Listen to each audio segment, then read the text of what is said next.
It's 5:30 in the morning. Let's go.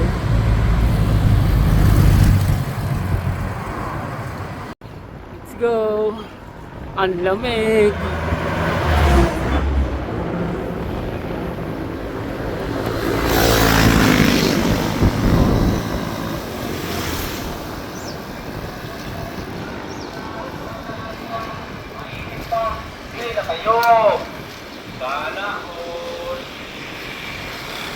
Kuya Kim, ba't ganon? Summer na, ang lamig pa rin. Kuya Kim, ano na?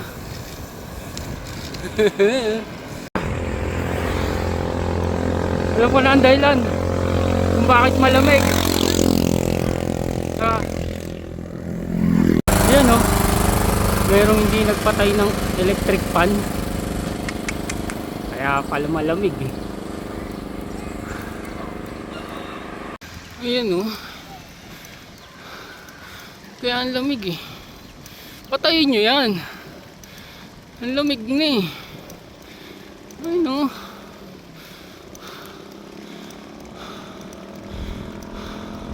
Pakipatay ko electric fan, malamig na. Ayan o, pakipatay na ha.